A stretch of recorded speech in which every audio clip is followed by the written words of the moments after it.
ଜାଗର ପାଳନ କାହିଁକି କରିବା? ଦିନକର କଥା। ରାଜା ଚିତ୍ରକେତୁ ଜାଗର ବ୍ରତ କରିଥାନ୍ତି। ସେହିଦିନ ରାଜା ଚିତ୍ରକେତୁଙ୍କ ଦରବାରକୁ ଅଷ୍ଟବକ୍ର ମୁନି ଆସିଲେ। ରାଜା ଚିତ୍ରକେତୁ ତାଙ୍କୁ ଯଥାସମ୍ଭବ ସେବା ଶୁଶ୍ରୂଷା କରି ଅଷ୍ଟବକ୍ର ଋଷିଙ୍କୁ ବସିବାକୁ କହିଲେ ଏବଂ ପଚାରିଲେ, ଆପଣଙ୍କର ଆସିବାର କାରଣ କ'ଣ? ଅଷ୍ଟବକ୍ର ଋଷି କହିଲେ, ହେ ରାଜନ, ତମେ ଜାଗର ବ୍ରତ କରିବାର କାରଣ ମୋତେ କୁହ। ରାଜା ଚିତ୍ରକେତୁ କହିଲେ, ହେ ମୁନିବର, ମୋର ପୂର୍ବଜନ୍ମ କଥା କହୁଛି, ଆପଣ ଶୁଣନ୍ତୁ। ଅଷ୍ଟବକ୍ର ମୁନି କହିଲେ, ହଉ କୁହନ୍ତୁ ରାଜା। ଚିତ୍ରକେତୁ କହିଲେ, ମୁଁ ପୂର୍ବଜନ୍ମରେ ଶିକାରୀଟିଏ ଥିଲି। ଘୋର ବନରେ ଶିକାର କରି ବଜାରରେ ଶିକାର କରିଥିବା ପଶୁପକ୍ଷୀମାନଙ୍କୁ ବିକ୍ରି କରି ମୋର ପେଟ ପୋଷୁଥିଲି। ଦିନକର କଥା। ଶିକାର କରୁ କରୁ ସନ୍ଧ୍ୟା ହୋଇଗଲା। ଘୋର ଜଙ୍ଗଲରେ ରାସ୍ତା ପାଇଲି ନାହିଁ। ସେହି ଜଙ୍ଗଲରେ ରାତ୍ରି ଯାପନ କରିବାକୁ ପଡ଼ିଲା। ରାତ୍ରିରେ ହିଂସ୍ର ଜନ୍ତୁମାନଙ୍କ ଗର୍ଜନ ଶୁଭାଯାଉଥାଏ। ଅମାବସ୍ୟା ରାତି, ସେଦିନ ଜାଗର ହୋଇଥାଏ।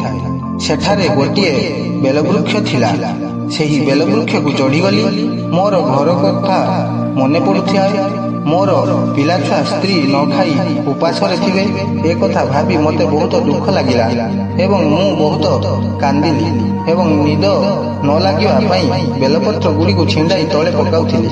ସେହି ବେଲବୃକ୍ଷ ତଳେ ଶିବଲିଙ୍ଗଟିଏ ଥିଲା। ମୁଁ କିନ୍ତୁ ଜାଣିନାହିଁ। ରାତ୍ରି ସାରା ଉପବାସ ଏବଂ ମୋର ଅଶ୍ରୁଗୁଡ଼ିକ ଯାଇ ଶିବଙ୍କ ଉପରେ ପଡ଼ିଛି ଏବଂ ବେଲପତ୍ର ସବୁ ଯାଇ ଶିବଙ୍କ ଉପରେ ପଡ଼ିଛି। ମୁଁ କିନ୍ତୁ ଜାଣିନାହିଁ। ଯେମିତି ରାତ୍ରି ସରି ଦିନ ହୋଇଛି, ସେମିତି ମୁଁ ସେହି ଗଛରୁ ଓହ୍ଲାଇ ବଜାରକୁ ଯାଇ ଯାହା ଶିକାର କରିଥିଲି ବିକ୍ରି କରି ଘରକୁ ଯିବା ସମୟରେ ଗୋଟିଏ ଭିକାରୀ ମୋତେ କହିଲା, ବାବୁ, କିଛି ଖାଇନାହିଁ, ମୋତେ କିଛି ଖାଇବାକୁ ଦିଅ।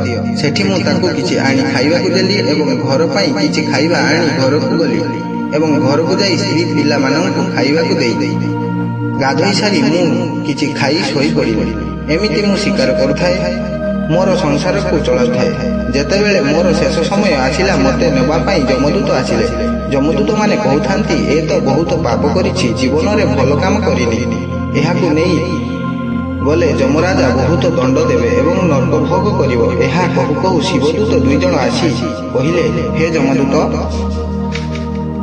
ତମେ ଏହାକୁ ନେବା ପାଇଁ ଆସିଛ। ତମେ ଏ ଶିକାରୀକୁ ନେଇଯାଇପାରିବ ନାହିଁ। ଏ ଶିକାରୀକୁ ଆମେ ନେଇଯିବୁ। ସେ ଶିବଲୋକରେ ବାସ କରିବ। ଯମଦୂତ କହିଲେ, କାହିଁକି? ଶିବଦୂତ କହିଲେ, ସେ ଜାଗର ବ୍ରତ ପାଳନ କରିଥିଲା। ଅଜାଣତରେ ହେଉ ପଛେ ଶିକାରୀ ବ୍ରତରେ ଭୋଳା ମହେଶ୍ୱର ସନ୍ତୁଷ୍ଟ ହୋଇ ସେ ତାକୁ ଆମ ସହିତ ନେବାକୁ କହିଛନ୍ତି। ତେଣୁ ଆମ୍ଭେ ନେଇଯିବୁ। ସେଠାରୁ ଯମଦୂତ ପଳାଇଗଲେ। ମୁଁ ଶିବ ଦୂତମାନଙ୍କ ସହିତ ଶିବଲୋକକୁ ଗଲି। ଏହି ଜନ୍ମରେ ମୁଁ ରାଜା ଚିତ୍ରକେତୁ ନାମରେ ଜନ୍ମ ହୋଇଛି। ସବୁ ସେହି ଭୋଳା ବାବାଙ୍କ ଇଚ୍ଛା।